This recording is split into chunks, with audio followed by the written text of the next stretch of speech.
नमस्कार साथियों, स्वागत है आपका ऑनलाइन स्टडी ग्रुप में। घटनासार करंट अर्धवार्षिकी 2023 के नए संस्करण के अंतर्गत आज की क्लास में समसामयिकी अर्धवार्षिकी के अंतर्गत विभिन्न टॉपिकों को कंप्लीट किया जाएगा। इसमें योजना, परियोजना, मेला, महोत्सव, बैठकें, समिति और आयोग संबंधित टॉपिक सम्मिलित हैं। तो चलिए प्रारंभ करते हैं योजना और परियोजना से। यहाँ पर जो सबसे पहली पहल दी गई है उसका नाम है मेरा गाँव मेरी धरोहर पहल। याद रखिएगा, ये जो मेरा गांव मेरी धरोहर पहल है, इसके बारे में सर्वप्रथम जो जानकारी है संस्कृति पर्यटन मंत्री जी किशन रेड्डी साहब ने राज्यसभा में 8 दिसंबर 2023 को दी है। क्लियर है? ये जो मेरा गांव मेरी धरोहर पहल है, इसको प्रारंभ करने का उद्देश्य क्या बताया? सबसे पहले तो ये भी समझ लीजिए कि जो मेरा गांव मेरी धरोहर पहल है, इसको शॉर्ट फॉर्म में MGMD कहते हैं। क्लियर है? तो कहीं पर भी MGMD लिखा रहे तो आप उसको सीधे कोरिलेट करेंगे मेरा गांव मेरी धरोहर पहल। और इसको शुरू करने का जो प्राथमिक उद्देश्य बताया कि भारतीय गांव के बारे में जानकारी को आभासी और वास्तविक रूप में आगंतुकों को उपलब्ध कराना। कहने का तात्पर्य यह है कि जो भी पर्यटन के उद्देश्य से आ रहे हैं वो भारत के गांवों की सांस्कृतिक विविधता को, उसके बारे में विभिन्न दस्तावेज को या मानचित्र को किस प्रकार से सुलभ तरीके से देख पाए, समझ पाए, इसके लिए जो पहल शुरू की गई उसका नाम है मेरा गांव मेरी धरोहर पहल और इसको शॉर्ट फॉर्म में MGMD कहा जाता है। क्लियर है? तो ये बातें आप ध्यान रखेंगे इस पहल के बारे में। यहां पर एक बात और आपको ध्यान रखना है, ये जो MGMD पहल है इसके लिए साझेदारी की गई है किसके साथ? इंदिरा गांधी राष्ट्रीय कला केंद्र के साथ। क्लियर है? तो याद रखिएगा, इंदिरा गांधी राष्ट्रीय कला केंद्र की साझेदारी में ये MGMD पहल शुरू की गई और इसमें जो जानकारी एकत्र करने की बात है इसको 7 व्यापक श्रेणियों में वर्गीकृत किया गया है। क्लियर है? तो यहां पर याद रखेंगे कि MGMD पहल के तहत जो एकत्र जानकारियां हैं उनको 7 व्यापक श्रेणियों में बांटा गया और MGMD पहल के लिए इंदिरा गांधी राष्ट्रीय कला केंद्र के साथ साझेदारी की गई है। क्लियर? तो इतनी बातें आप इस टॉपिक में ध्यान रखेंगे। अगला जो अभियान है उसका नाम है प्रधानमंत्री जनजाति आदिवासी न्याय महाअभियान। यहां पर एक बात याद रखिएगा कि प्रधानमंत्री नरेंद्र मोदी की अध्यक्षता में जो केंद्रीय मंत्रिमंडल की बैठक हुई उसमें 29 नवंबर 2023 को प्रधानमंत्री जनजाति आदिवासी न्याय महाअभियान को मंजूरी दी गई। यहां पर 2 बातें और आप ध्यान में रखिएगा कि जो प्रधानमंत्री जनजाति आदिवासी न्याय महाअभियान है इसको शॉर्ट फॉर्म में PM जनमन कहा जाता है। क्लियर है? तो अगर कहीं पर भी PM जनमन लिखा रहे तो उसका मतलब आप क्या समझेंगे? प्रधानमंत्री जनजाति आदिवासी न्याय महाअभियान।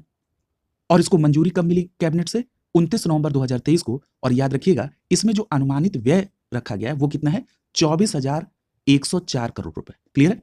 तो 24,104 करोड़ रुपए की लागत से जिस महाअभियान की शुरुआत करने के लिए कैबिनेट ने मंजूरी दी उसका नाम है PM जनमन और इसका फुल फॉर्म है प्रधानमंत्री जनजाति आदिवासी न्याय महाअभियान। क्लियर है?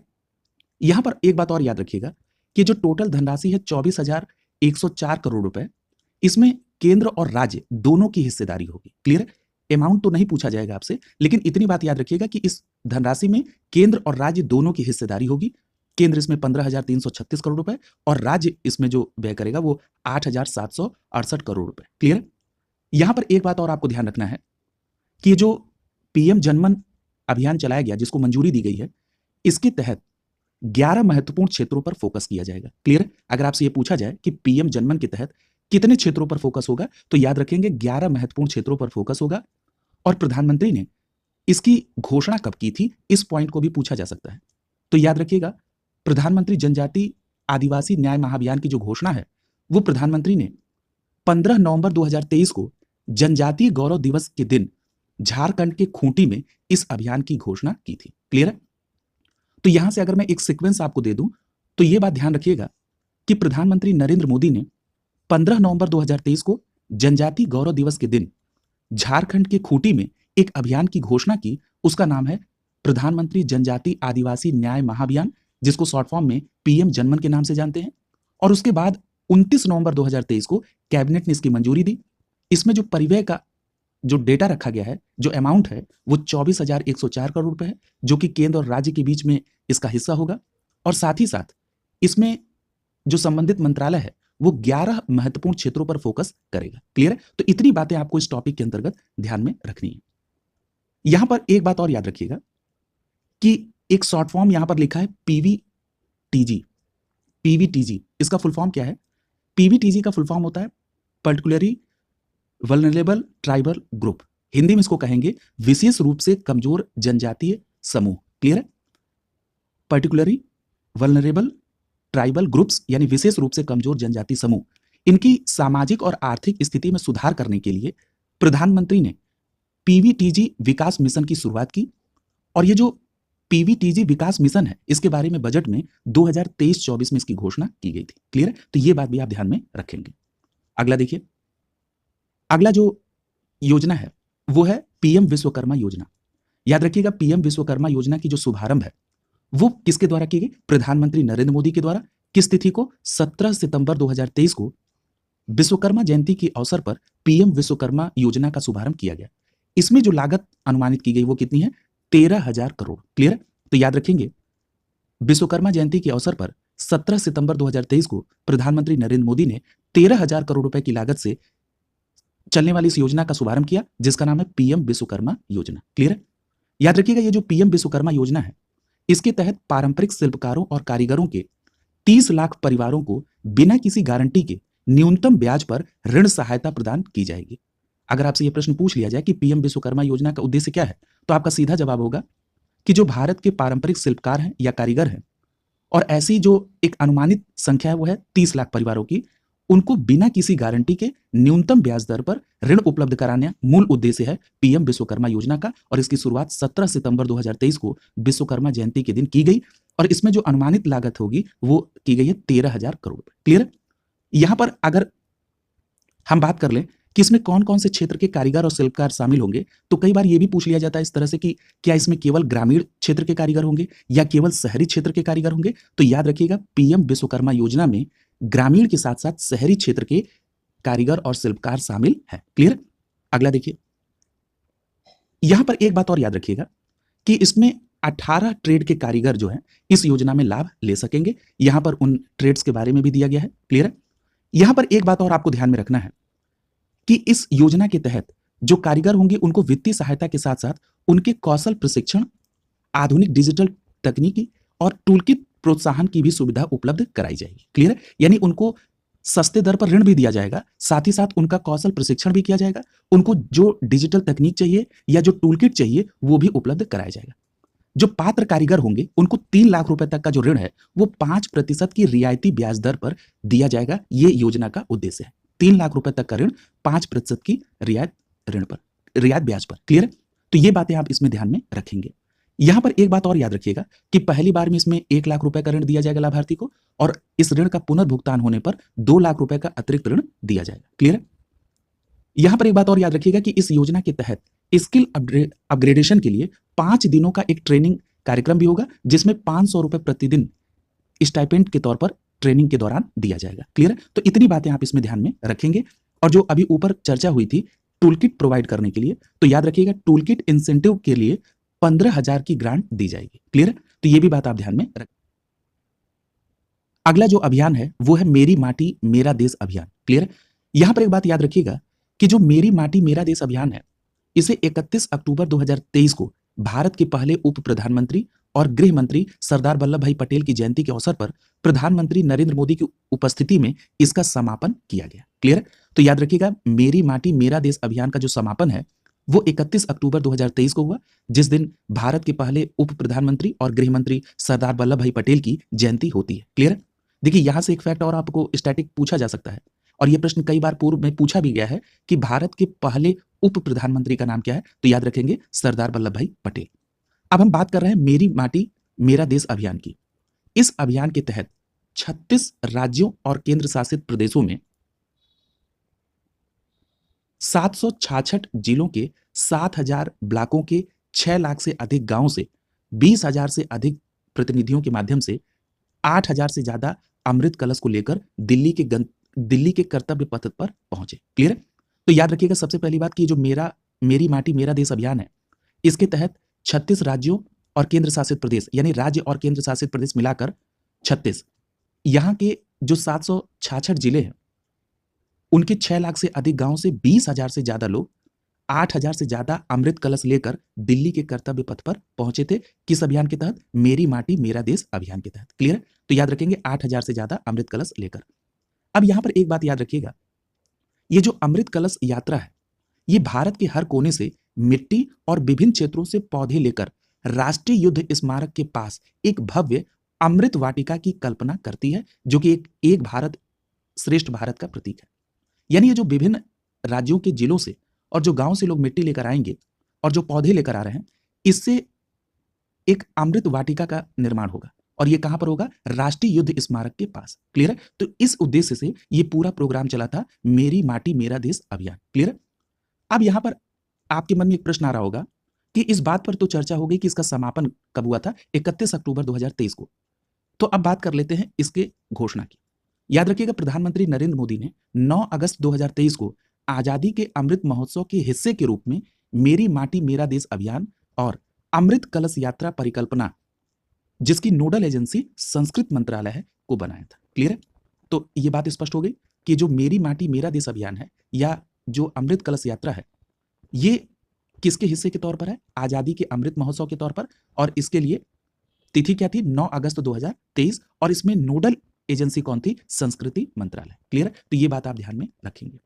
यहां पर एक बात और याद रखिएगा कि इस अभियान का नारा क्या था। यहां से भी प्रश्न बन सकता है। तो याद रखिएगा, इस अभियान का नारा था मिट्टी को नमन वीरों का वंदन। याद रखेंगे, इस अभियान का नारा था मिट्टी को नमन वीरों का वंदन। क्लियर है? अगला जो कार्यक्रम है उसका नाम है मेरा युवा भारत प्लेटफॉर्म। ये जो मेरा युवा भारत प्लेटफॉर्म है, सबसे पहले तो इसका शुभारंभ कब हुआ? तो याद रखिएगा, प्रधानमंत्री नरेंद्र मोदी ने 31 अक्टूबर 2023 को ही देश के युवाओं के लिए मेरा युवा भारत नामक एक प्लेटफॉर्म की शुरुआत की। क्लियर है? यहां पर एक बात याद रखिएगा कि प्रधानमंत्री नरेंद्र मोदी की अध्यक्षता में केंद्रीय कैबिनेट ने 11 अक्टूबर 2023 को मेरा युवा भारत नामक एक संस्थान स्थापना की मंजूरी दी थी। क्लियर है? तो 11 अक्टूबर 2023 को केंद्रीय कैबिनेट ने मेरा युवा भारत नामक एक संस्थान की स्थापना की मंजूरी दी और 31 अक्टूबर 2023 को प्रधानमंत्री नरेंद्र मोदी ने मेरा युवा भारत नामक प्लेटफॉर्म का शुभारंभ किया। क्लियर है? यहां पर अब यह प्रश्न उठता है कि जो मेरा युवा भारत प्लेटफॉर्म है, इसका उद्देश्य क्या है? तो याद रखिएगा, युवा विकास के लिए एक संपूर्ण सरकारी मंच के तौर पर इस प्लेटफॉर्म की स्थापना की जा रही है, जिसका नाम है मेरा युवा भारत। क्लियर है? यानी सरकार की यह मंशा है कि युवा विकास के लिए एक संपूर्ण सरकारी मंच हो, जिसका नाम रखा गया है मेरा युवा भारत प्लेटफॉर्म। यहां पर एक बात और याद रखिएगा कि राष्ट्रीय युवा नीति में युवा की जो परिभाषा दी गई है, उसमें किस आयु वर्ग के युवा को केंद्रित किया गया? यहां से प्रश्न बनने की पूरी संभावना है। तो याद रखेंगे, राष्ट्रीय युवा नीति में युवा की परिभाषा में 15 से 29 वर्ष की आयु के युवाओं के लिए केंद्रित किया गया। कितने से? 15 से 29 वर्ष की आयु के युवाओं के लिए। क्लियर है? यहां पर एक बात और याद रखिएगा कि इसके तहत विशेष रूप से किशोरों के लिए बनाए गए कार्यक्रम के घटक में जो लाभार्थी की उम्र सीमा डिसाइड की गई है किशोरों के लिए, वो कितनी है? वो है 10 से 19 वर्ष। क्लियर है? तो ये दोनों आयु वर्ग आप ध्यान में रखेंगे कि जो किशोरों के लिए बनाए गए विशेष कार्यक्रम है, उसमें लाभार्थी की जो आयु है वो 10 से 19 वर्ष डिसाइड की गई है। और जो राष्ट्रीय युवा नीति में युवा की परिभाषा में जो आयु वर्ग सम्मिलित किया गया है, वो है 15 से 29 वर्ष। क्लियर है? इस आयु वर्ग के युवाओं के लिए केंद्रित किया गया। क्लियर है? तो इतनी बातें आप ध्यान रखेंगे मेरा युवा भारत प्लेटफॉर्म के बारे में। अगली जो पहल है वो है स्किल ऑन व्हील्स पहल। याद रखिएगा, स्किल ऑन व्हील्स पहल जो है, ये 17 सितंबर 2023 को लोकसभा के अध्यक्ष ओम बिरला और केंद्रीय शिक्षा मंत्री धर्मेंद्र प्रधान ने राष्ट्रीय कौशल विकास निगम और एंड बैंक के साथ मिलकर स्किल ऑन व्हील्स पहल की शुरुआत की। तो यहां पर आपको दो बातें ध्यान में रखनी होगी।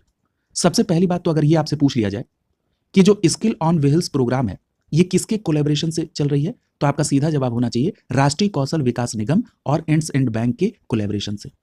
दूसरी बात अगर पूछी जाए कि 17 सितंबर 2023 को स्किल ऑन व्हील्स प्रोग्राम की शुरुआत किसके द्वारा की गई, तब आपका जवाब होगा लोकसभा अध्यक्ष ओम बिरला और केंद्रीय शिक्षा मंत्री धर्मेंद्र प्रधान के द्वारा स्किल ऑन व्हील्स पहल की शुरुआत की गई। क्लियर है? तो ये दोनों सेपरेट आप तथ्य याद रखेंगे। अब दूसरी बात, ये जो स्किल ऑन व्हील्स प्रोग्राम है, इसका उद्देश्य क्या है? तो याद रखिएगा, स्किल ऑन व्हील्स पहल का जो उद्देश्य है, ग्रामीण युवाओं, मुख्यतः महिलाओं को प्रमुख डिजिटल कौशल से युक्त करना और उन्हें नौकरी और भविष्य के लिए तैयार करना। क्लियर है? तो अगर मैं ये कहूं कि स्किल ऑन व्हील्स पहल का उद्देश्य क्या है, तो आपका सीधा जवाब होगा कि ग्रामीण युवाओं और विशेष तौर पर महिलाओं को डिजिटल कौशल प्रदान करना, ताकि उनको नौकरी मिल सके और उनके भविष्य में उसका उपयोग हो सके। ये मूल उद्देश्य है स्किल ऑन व्हील्स पहल की, जिसको राष्ट्रीय कौशल विकास निगम और एंड बैंक के कोलैबोरेशन से शुरू किया गया। क्लियर है? अगला देखिए, याद रखिएगा, ये जो स्किल ऑन व्हील्स पहल है, इसके तहत जो टारगेट रखा गया है कि 5 वर्षों में 60,000 युवाओं को सशक्त बनाना है। क्लियर है? तो ये पूरा टॉपिक था। अगला जो टॉपिक है वो है समिति और आयोग।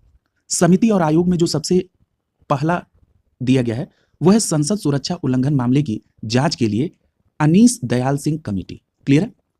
देखिए, आप सभी इस बात से परिचित हैं और पूरा देश इस बात के लिए दुखी भी था कि 14 दिसंबर 2023 को संसद की सुरक्षा में हुई चूक के मामले में एक समिति का गठन किया गया। यह समिति जो गठित की गई है वो सीआरपीएफ के महानिदेशक अनीस दयाल सिंह की अध्यक्षता में 15 दिसंबर को गठित की गई। क्लियर है? तो याद रखेंगे, संसद की सुरक्षा उल्लंघन मामले में जांच करने के लिए जिस कमेटी का गठन किया गया वो किसकी अध्यक्षता में होगी? अनीस दयाल सिंह की अध्यक्षता में। और अनीस दयाल सिंह साहब क्या है? ये सीआरपीएफ के महानिदेशक। क्लियर है? तो स्पष्ट नाम याद रखेंगे, अनीस दयाल सिंह। देखिए, मैं ये शब्द क्यों बोल रहा हूं कि स्पष्ट नाम याद रखेंगे, उसके पीछे कारण यह है कि अगर आपने पिछली क्लास को ध्यान से पढ़ा है तो वहां पर भी एक अनीस नाम आया था। वो पूरा नाम था अनीस शाह साहब का। ये जो अनीस शाह हैं, इनको फिक्की का नया अध्यक्ष बनाया गया है नवंबर 2023 में।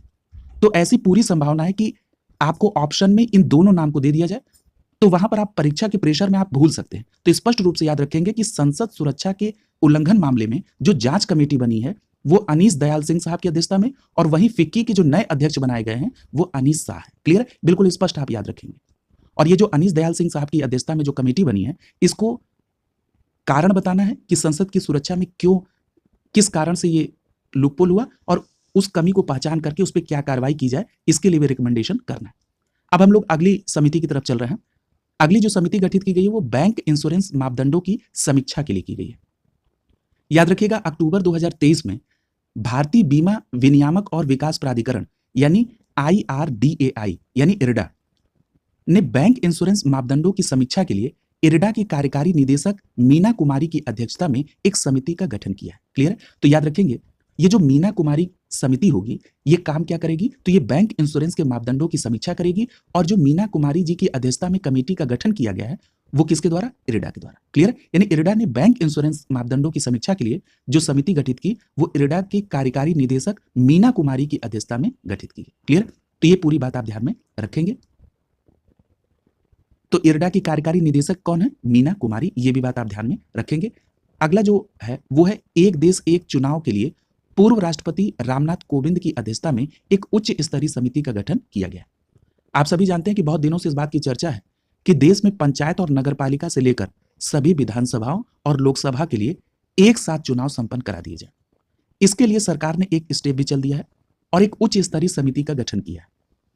यहां पर एक बात याद रखिएगा कि एक देश एक चुनाव के लिए अपने सुझावों को देने के लिए और इस रास्ते पर आगे बढ़ने के लिए क्या क्या पॉसिबिलिटीज हैं उनको तलाशने के लिए एक उच्च स्तरीय समिति बनी है जो कि 8 सदस्यीय समिति है।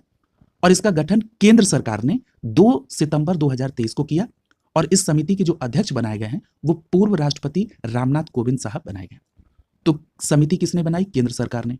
कब? 2 सितंबर 2023 को। यह समिति 8 सदस्यीय होगी और इसके अध्यक्ष पूर्व राष्ट्रपति रामनाथ कोविंद साहब हैं। अब देखिए, समिति में अन्य सदस्य कौन कौन होंगे, जरा ये भी देख लीजिए, महत्वपूर्ण है।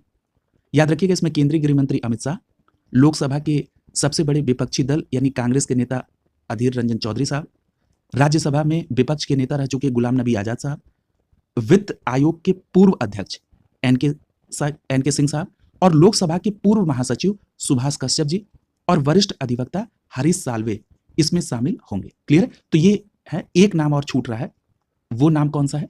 तो याद रखिएगा, ये सतर्कता आयोग के पूर्व अध्यक्ष संजय कोठारी को भी इसमें शामिल किया गया है। तो ये 7 सदस्य होंगे और अध्यक्षता करेंगे रामनाथ कोविंद। क्लियर? मैंने एक बार नाम आपसे बता दिया ताकि आपके दिमाग में ये नाम रहे, क्योंकि पूछा जा सकता है। लेकिन मैंने अभी आपसे कहा कि जो लोकसभा में सबसे बड़े विपक्षी दल यानी कांग्रेस के नेता अधीर रंजन चौधरी जी हैं, इन्होंने इस समिति का सदस्य बनने से इनकार कर दिया। क्लियर? तो ये बात भी आप ध्यान रखेंगे। अगर हम बात करें विधि एवं न्याय मंत्रालय की, तो इसकी अधिसूचना के अनुसार विधि मंत्रालय के जो सचिव हैं नितिन चंद्रा, वो समिति के सचिव बनाए गए। क्लियर? समिति के सचिव कौन होंगे? नितिन चंद्रा। और जो केंद्रीय विधि मंत्री हैं अर्जुन राम मेघवाल साहब, इनको विशेष आमंत्रित सदस्य के रूप में इस समिति में बैठक में शामिल होने के लिए चुना गया। क्लियर? तो ये सभी बातें आप ध्यान में रखेंगे। यहां पर एक बात और याद रखिएगा, अगर आपसे ये पूछा जाए कि इसकी पहली बैठक कब हुई, तो 23 सितंबर 2023 को नई दिल्ली में इसकी पहली बैठक हुई। क्लियर है? अगली जो समिति है वो महेश चंद्र समिति। याद रखिएगा ये जो महेश चंद्र समिति है, सबसे पहली बात तो इसका गठन जो है किसके द्वारा किया गया और किस उद्देश्य से किया गया ये जानने की आवश्यकता है। याद रखिएगा एनसीईआरटी यानी जिसको आप कहते हैं राष्ट्रीय शैक्षिक अनुसंधान और प्रशिक्षण परिषद, जो एनसीईआरटी है, इसके द्वारा national institute of education planning and administration यानी NIEPA, इसके जो चांसलर हैं जिनका नाम है महेश चंद्र पंत, इनकी अध्यक्षता में एक समिति का गठन किया गया अगस्त 2023 में। यानी कहने का मतलब ये है कि जो महेश चंद्र समिति है ये किसके द्वारा गठित की गई? एनसीईआरटी के द्वारा। क्लियर है? यानी राष्ट्रीय शैक्षिक अनुसंधान और प्रशिक्षण परिषद के द्वारा। और ये महेश चंद्र साहब किस पद पर हैं? तो याद रखेंगे national institute of education planning and administration, जिसको आप शॉर्ट फॉर्म में NIEPA कहते हैं, इसी के चांसलर हैं महेश चंद्र पंत। इन्हीं की अध्यक्षता में ये समिति का गठन हुआ अगस्त 2023 में। और याद रखिएगा ये जो महेश चंद्र समिति है इसमें सह अध्यक्ष के तौर पर किसको शामिल किया गया? तो याद रखिएगा सह अध्यक्ष के तौर पर प्रिंसटन यूनिवर्सिटी के प्रोफेसर मंजुल भार्गव को चुना गया। क्लियर है? तो याद रखेंगे महेश चंद्र समिति में जो सह अध्यक्ष होंगे वो मंजुल भार्गव होंगे।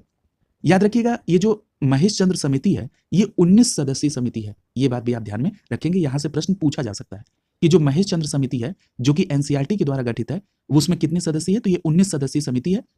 और जो सदस्य हैं उसमें जो अगर हम प्रमुख रूप से बात करें तो इसमें विवेक देवराय हैं, सुधा मूर्ति जी हैं और प्रसिद्ध गायक शंकर माधवन हैं। ये सभी लोग इस समिति में शामिल हैं।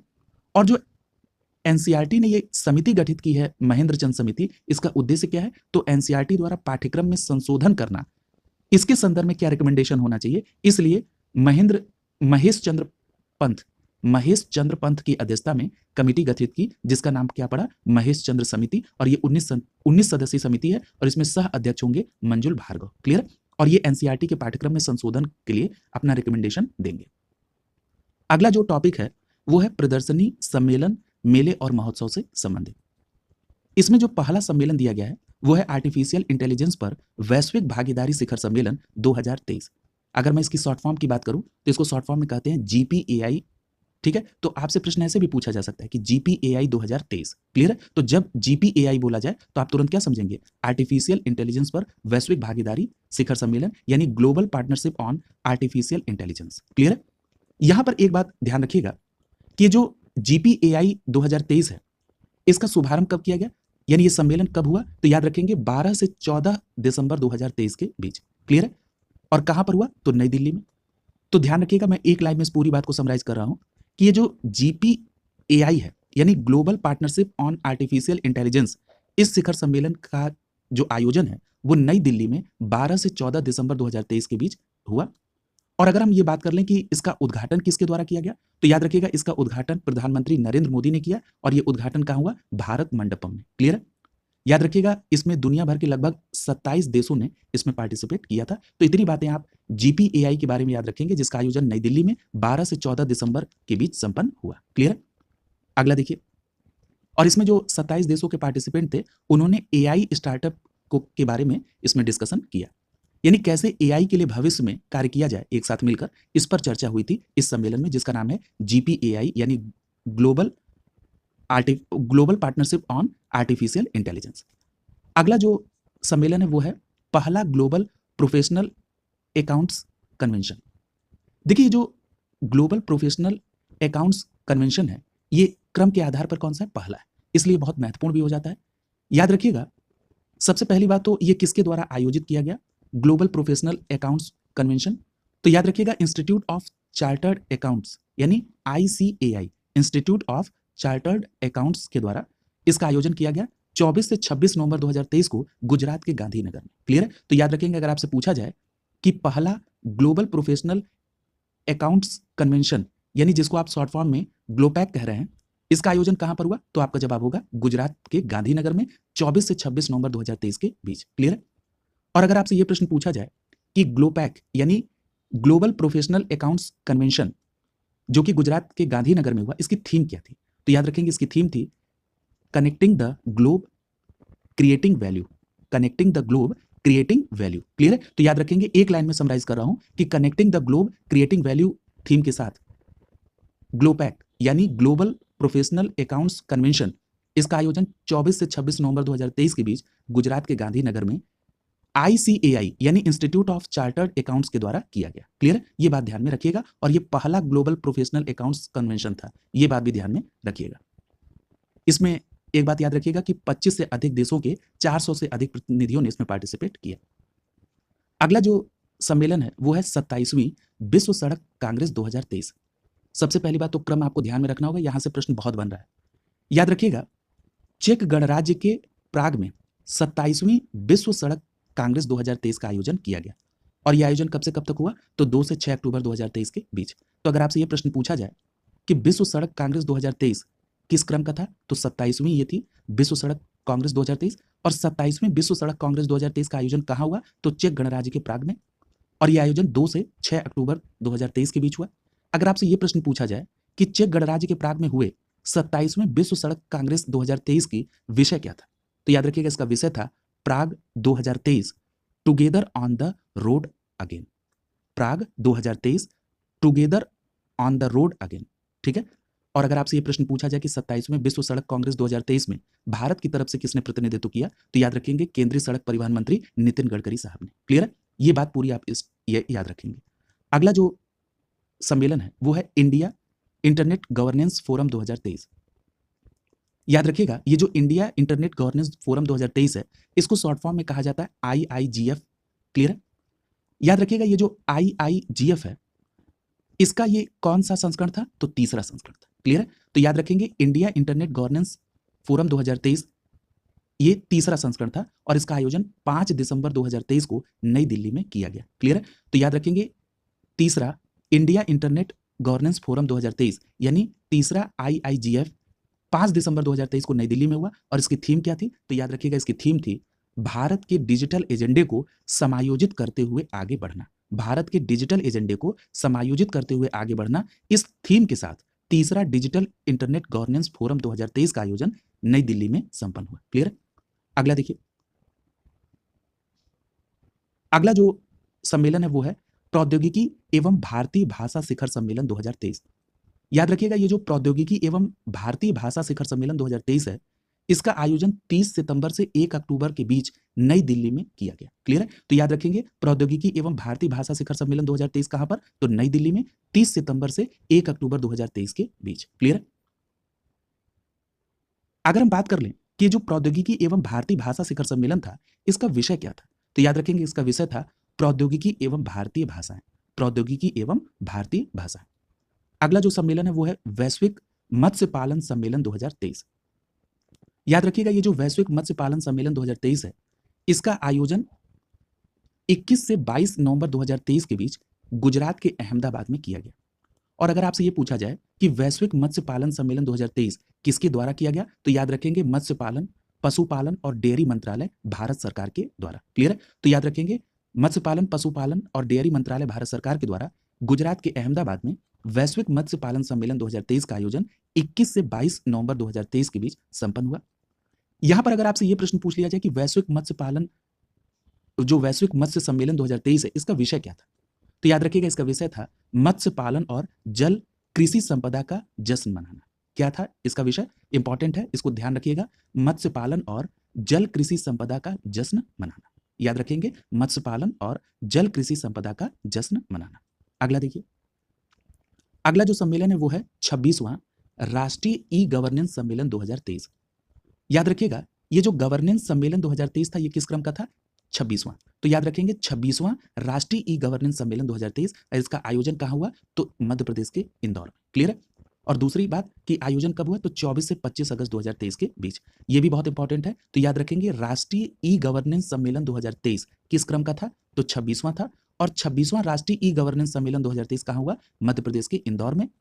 अब यहां पर बात कर लेते हैं इसकी थीम क्या थी। तो याद रखेंगे मध्य प्रदेश में आयोजित 26वां राष्ट्रीय ई गवर्नेंस सम्मेलन 2023 की थीम थी developing India empowering citizen. Developing India empowering citizen. तो याद रखेंगे developing India empowering citizen theme के साथ 26वां राष्ट्रीय ई गवर्नेंस सम्मेलन 2023 का आयोजन मध्य प्रदेश के इंदौर में किया गया। क्लियर है? कब? तो 24 और 25 अगस्त 2000। अगला जो टॉपिक है, अगला जो सम्मेलन है वो है 7वां फ्यूचर इन्वेस्टमेंट इनिशिएटिव। देखिए, ये जो 7वां फ्यूचर इन्वेस्टमेंट इनिशिएटिव हुआ, इसका आयोजन कहां पर हुआ? तो याद रखेंगे सऊदी अरब के रियाद में। क्लियर है?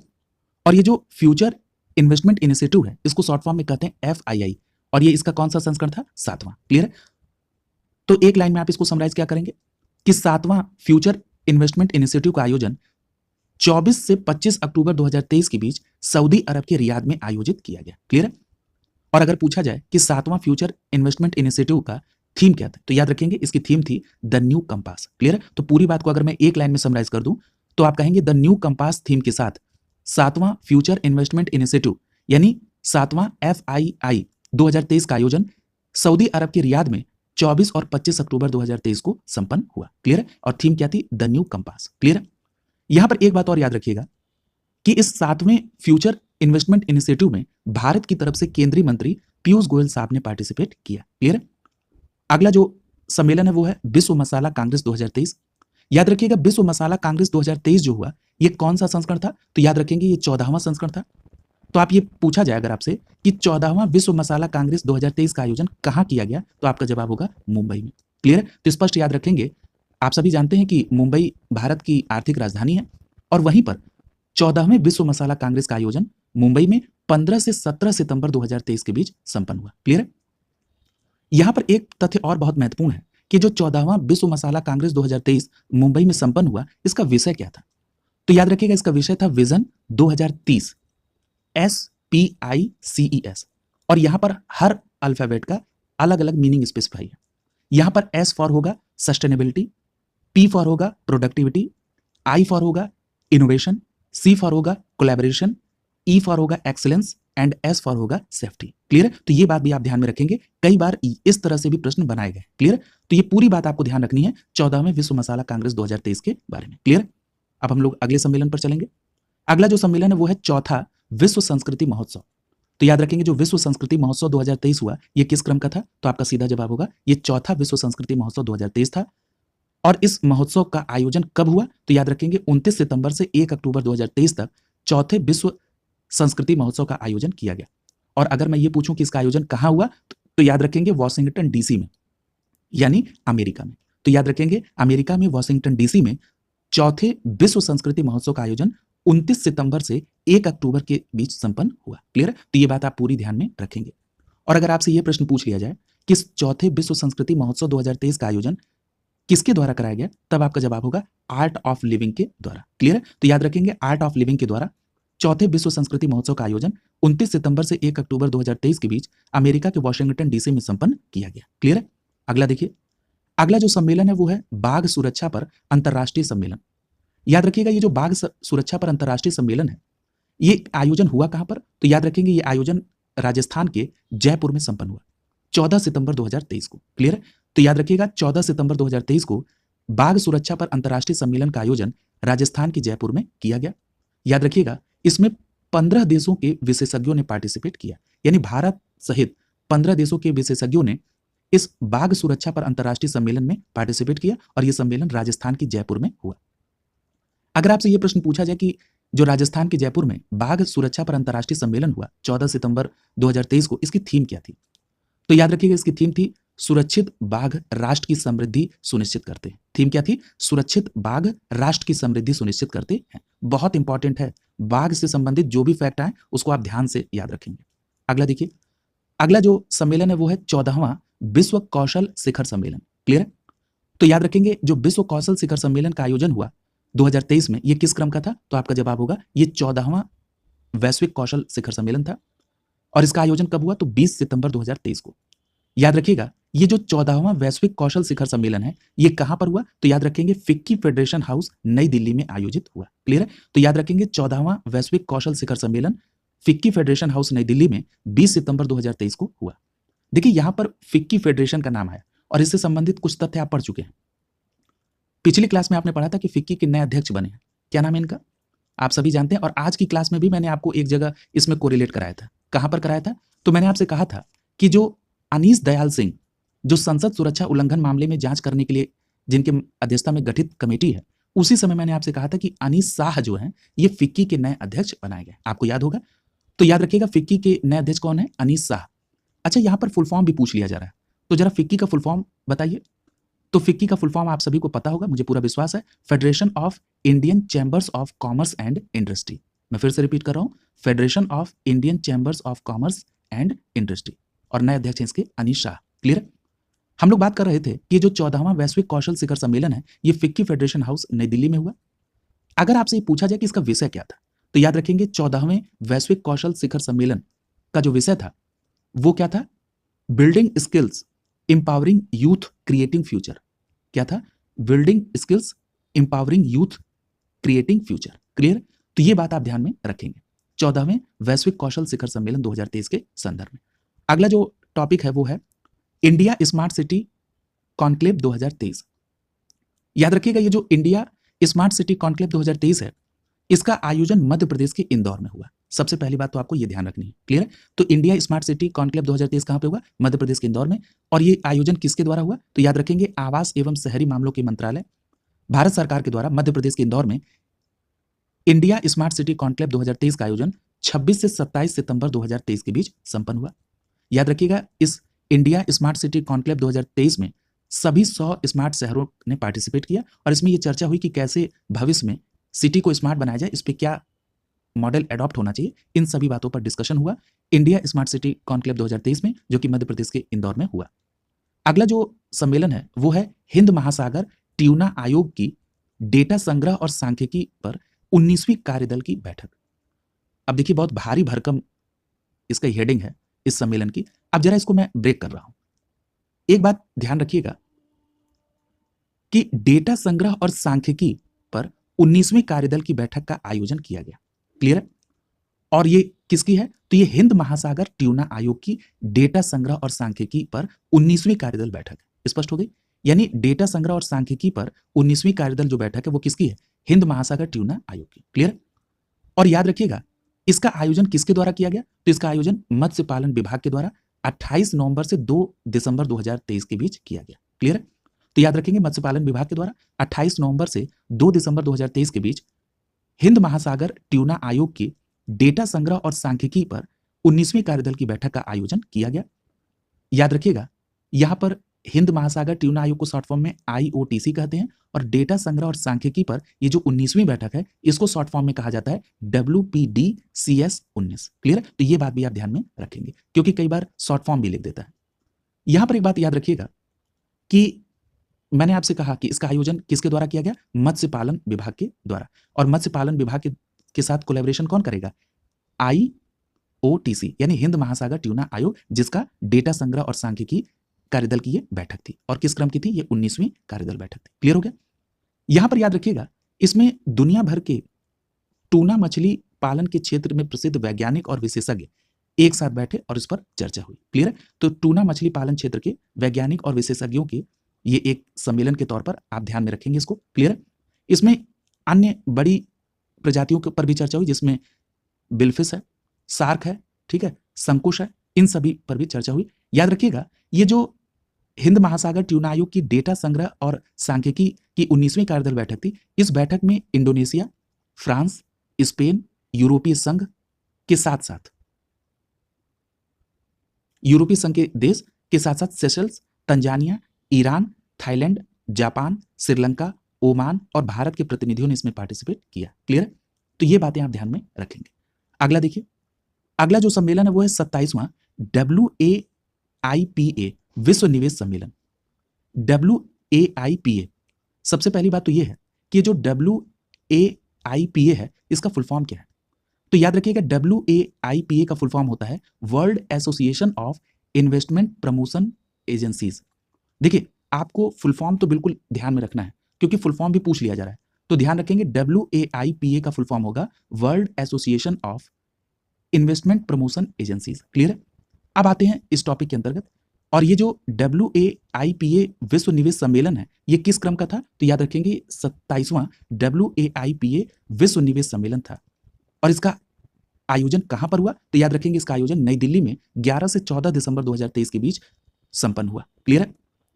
और ये जो विश्व निवेश सम्मेलन है यानी WIC का ये जो सम्मेलन है, याद रखिएगा भारत में पहली बार इस सम्मेलन का आयोजन किया जा रहा है। तो जब पहली बार किसी सम्मेलन का आयोजन किसी देश में होता है यानी भारत में होता है तो वो भारत की परीक्षाओं में जो विभिन्न परीक्षाएं हैं, कॉम्पिटिटिव एग्जामिनेशन है, वहां पर ये इंपॉर्टेंट हो जाता है। क्लियर है?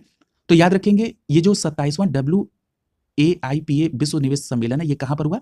तो ये याद रखेंगे, नई दिल्ली में हुआ 11 से 14 दिसंबर 2023 के बीच, और पहली बार भारत ने इस तरह के सम्मेलन की अध्यक्षता की है। क्लियर है? तो इतनी बातें आप ध्यान में रखेंगे। आगे जो विषय की बात कर लें तो याद रखिएगा, WAIPA यानी world association of investment promotion agencies, इसका विषय था निवेशकों को सशक्त बनाना। IPA भविष्य के विकास में अग्रणी। क्लियर है? तो याद रखेंगे, IPA भविष्य के विकास में अग्रणी, यानी पूरा विषय क्या था? निवेशकों को सशक्त बनाना। IPA भविष्य के विकास में अग्रणी। क्लियर है? तो ये बात ध्यान में रखेंगे। अगर हम ये बात आपसे कर लें कि इस सम्मेलन का जो आयोजन है वो किसके द्वारा किया गया, तो याद रखिएगा, इस सम्मेलन का आयोजन राष्ट्रीय निवेश संवर्धन और सुविधा एजेंसी, साथ ही साथ आंतरिक व्यापार संवर्धन विभाग DPIIT के द्वारा किया गया। क्लियर है?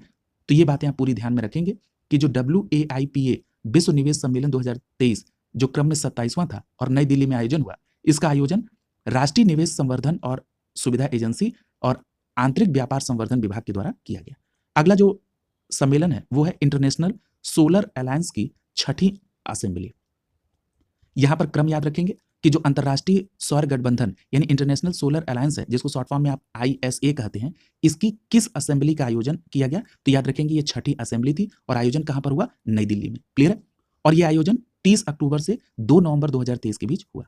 याद रखिएगा, ये जो इंटरनेशनल सोलर अलायंस की 6ठी असेंबली का आयोजन नई दिल्ली में हुआ, इसकी अध्यक्षता भारत के केंद्रीय ऊर्जा मंत्री RK सिंह के द्वारा किया गया। यह भी महत्वपूर्ण तथ्य है, इसको भी आप ध्यान में रखेंगे। और यहां पर याद रखिएगा कि जो 6ठी इंटरनेशनल सोलर अलायंस असेंबली थी, इसमें 20 देशों के मंत्रियों और 116 सदस्य के प्रतिनिधि जो है इसमें शामिल थे, यानी 16 देशों के मंत्री और 116 सदस्य जो थे इसमें शामिल थे। यहां पर एक जो महत्वपूर्ण बात आपको मैं कोरिलेट कराना चाह रहा हूं, जहां पर मेरा ध्यान चला गया, याद करिए वन लाइनर पार्ट जब आप अंतर्राष्ट्रीय घटनाक्रम का पढ़ रहे थे तो उसमें आपने एक तथ्य पढ़ा था कि ISA का 95वां सदस्य बना है कोई देश, उसका नाम बताइए। तो याद रखिएगा, आपको याद होगा उस देश का नाम है चिली। तो याद रखेंगे ISA का 95वां नया सदस्य कौन बना है? चिली। ये फैक्ट भी आप इसके साथ याद रखेंगे। क्लियर है? अगला देखिए, और शायद मैंने उस समय जब ये टॉपिक कवर किया था वन लाइनर में, तो वहां पर 6ठी असेंबली इंटरनेशनल सोलर अलायंस के बारे में भी चर्चा की थी। अगला जो आयोजन है वो है मेहरौली में शमसी तालाब जहाज महल में जल इतिहास उत्सव का आयोजन किया गया। याद रखिएगा, 1 दिसंबर 2023 को जल शक्ति मंत्रालय के तहत राष्ट्रीय जल मिशन ने दिल्ली के मेहरौली स्थित जहाज महल और शमसी तालाब में जल इतिहास उत्सव का आयोजन किया। तो अगर आपसे यह प्रश्न पूछा जाए कि 1 दिसंबर 2023 को जल इतिहास उत्सव का आयोजन कहां पे किया गया, तो आपका जवाब क्या होगा? दिल्ली के मेहरौली स्थित जहाज महल और शमसी तालाब में। क्लियर है? और अगर आपसे यह प्रश्न पूछें कि ये किस मिशन के तहत, तो याद रखेंगे राष्ट्रीय जल मिशन के तहत जल इतिहास उत्सव का आयोजन दिल्ली के मेहरौली के जहाज महल और शमसी तालाब में हुआ। और किस मंत्रालय का ये इनिशिएटिव है? तो जल शक्ति मंत्रालय, भारत सरकार। क्लियर है? तो ये सभी बातें आप ध्यान में रखेंगे। यहां पर एक बात और याद रखिएगा, ये जो आयोजन किया गया, ये आयोजन जल विरासत स्थलों की सुरक्षा के बारे में जागरूकता बढ़ाने और पर्यटन और ऐसी विरासत संरचनाओं की बहाली को बढ़ावा देने के उद्देश्य से किया गया। यानी जो दिल्ली के मेहरौली में जहाज महल और शमसी तालाब में जल इतिहास उत्सव का आयोजन 1 दिसंबर 2023 को राष्ट्रीय जल मिशन के तहत किया गया, तो इसका उद्देश्य था कि जल विरासत के जो स्थल है उनकी सुरक्षा बढ़े, उसकी जागरूकता बढ़े, वहां पर पर्यटन का भी इंफ्रास्ट्रक्चर डेवलप हो और पर्यटक वहां पर आए। इन सभी बातों को ध्यान में रखते हुए ये जल इतिहास उत्सव का आयोजन दिल्ली के मेहरौली के जहाज महल और शमसी तालाब में किया गया। क्लियर है? तो ये बात आप ध्यान रखेंगे।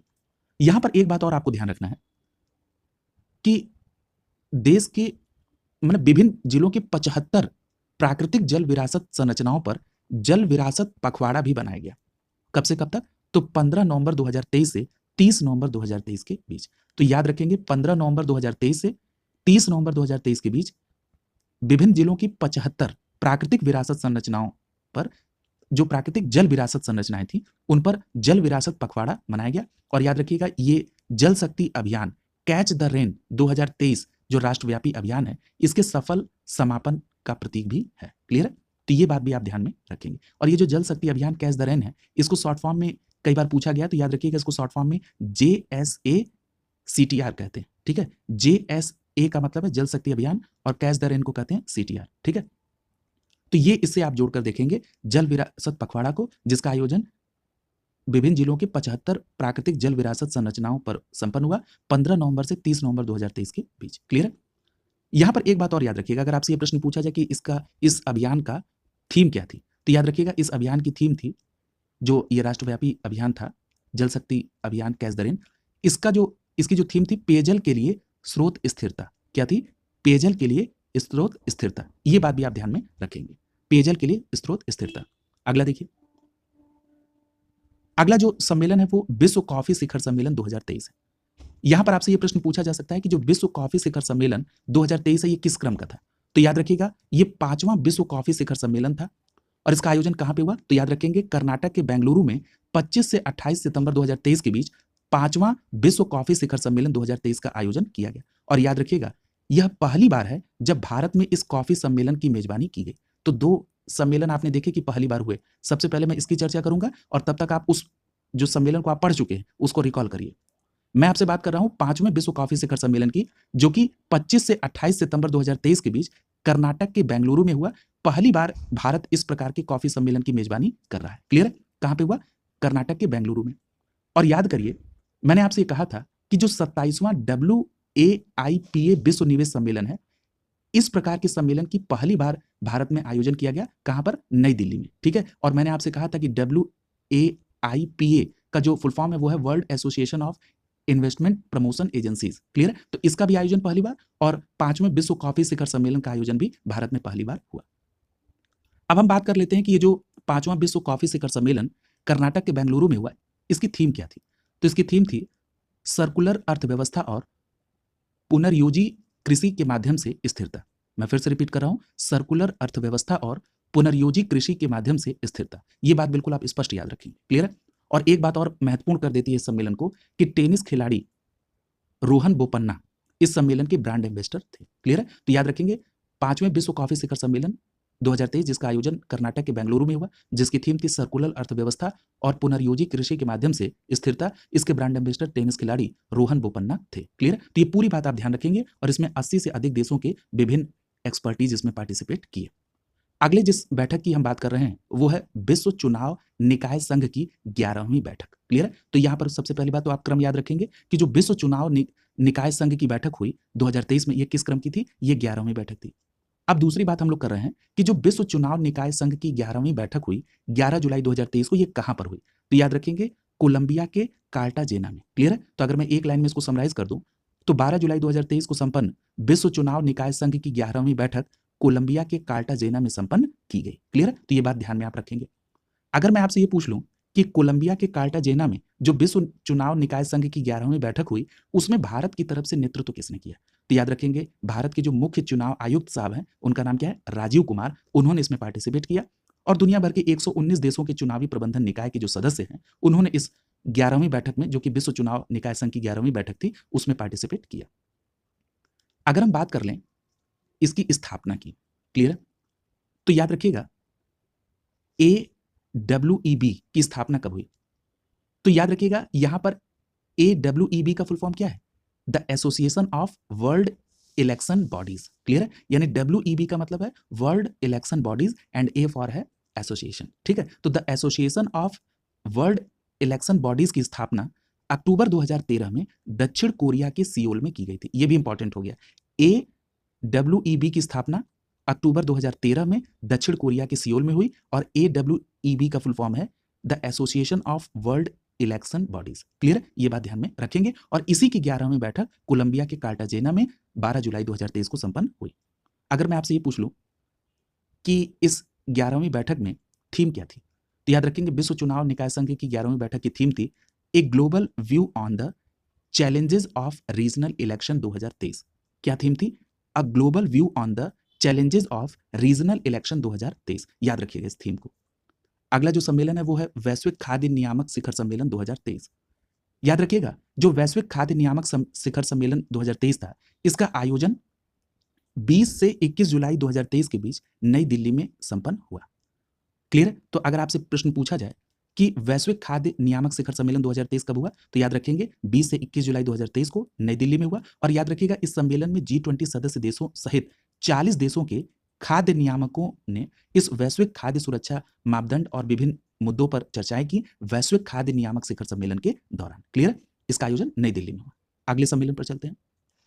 यहां पर एक बात और याद रखिए अगर आपसे ये प्रश्न पूछ लिए कि वैश्विक खाद्य नियामक शिखर सम्मेलन 2023 जो कि नई दिल्ली में हुआ, इसका केंद्रीय विषय क्या था? तो देखिए इसका विषय था एक पृथ्वी, एक परिवार, एक भविष्य। ठीक है? यानी G20 का जो थीम थी उसी पर केंद्रित थी। एक पृथ्वी, एक परिवार और एक भविष्य। क्लियर है? तो ये सभी बातें आप ध्यान में रखेंगे। अगला जो सम्मेलन है वो है सेमिकॉन इंडिया 2023। याद रखिएगा सेमिकॉन इंडिया 2023 का जो आयोजन है वो गुजरात के गांधीनगर में 25 से 30 जुलाई 2023 के बीच हुआ। और अगर आपसे ये प्रश्न पूछा जाए कि सेमिकॉन इंडिया 2023 का ये कौन सा संस्करण गुजरात के गांधीनगर में हुआ, तो आपका सीधा जवाब होगा ये दूसरा संस्करण था। क्लियर है? तो याद रखेंगे दूसरा सेमिकॉन इंडिया 2023 का आयोजन 25 से 30 जुलाई 2023 के बीच गुजरात के गांधीनगर में किया गया। और अगर मैं आपसे ये पूछ लूं कि दूसरे सेमिकॉन इंडिया 2023 जिसका आयोजन गुजरात के गांधीनगर में हुआ, इसका विषय क्या था? तो आपका जवाब क्या होगा? इसका विषय था भारत के सेमीकंडक्टर इकोसिस्टम को उत्प्रेरित करना। क्या थीम थी? भारत के सेमीकंडक्टर इकोसिस्टम को उत्प्रेरित करना। क्लियर? तो ये बात आप ध्यान रखेंगे। दूसरे सेमिकॉन इंडिया 2023 के सम्मेलन के बारे में इसका विषय था भारत के सेमीकंडक्टर इकोसिस्टम को उत्प्रेरित करना और यह आयोजन गुजरात के गांधीनगर में हुआ। और उद्देश्य की बात कर लें या इस सम्मेलन के आयोजन की बात कर लें तो भारत में सेमीकंडक्टर क्षेत्र को तेजी देने के उद्देश्य से भारत के इलेक्ट्रॉनिक और सूचना प्रौद्योगिकी मंत्रालय की तरफ से इस सम्मेलन का आयोजन किया गया था। दूसरा सेमिकॉन इंडिया 2023 गुजरात के गांधीनगर में। क्लियर है? तो ये सारी बातें आप ध्यान में रखेंगे। अगला जो टॉपिक है वो है विज्ञान प्रौद्योगिकी। देखिए यहां पर जो समसामयिकी अर्धवार्षिकी है इसमें जो आगे टॉपिक है वो है विज्ञान प्रौद्योगिकी, इसके साथ साथ अंतरिक्ष प्रौद्योगिकी, रक्षा। तो इसको मैं एक साथ कवर करना चाह रहा हूं। विज्ञान प्रौद्योगिकी, अंतरिक्ष और रक्षा, इसको एक साथ कवर कर लेंगे। और यहां पर एक जो बड़ा पोर्शन अभी बाकी है वो है आर्थिकी का। क्लियर है? यानी आर्थिक घटनाओं का जो टॉपिक है ये अभी बाकी है। आप लोग निश्चिंत रहें, उसको निश्चित रूप से कवर किया जाएगा। बहुत इंपॉर्टेंट है। क्लियर है? पिछली बार आपने देखा होगा कि यूपी पीसीएस में बहुत बड़ा सेक्शन वहां से कवर किया गया था, तो उसको निश्चित रूप से कवर किया जाएगा। लगातार आप लोगों की मैसेजेस भी मिल रहे हैं, मैंने उसको कंसीडर किया है और उसको निश्चित रूप से वो आएगा। अभी मैं इन टॉपिकों को कवर कर लेना चाह रहा था कि क्योंकि ये छोटे टॉपिक है और यहाँ से प्रश्नों की संख्या भी अच्छी खासी आती है, तो एक अच्छा नंबर गेन किया जा सके। ये जैसे ये टॉपिक कंप्लीट हो जाएंगे छोटे, उसके बाद मैं तुरंत ये घटनासार की जो आर्थिक घटनाक्रम है उसको मैं कवर करा दूंगा। शुभकामनाओं के साथ आप सभी का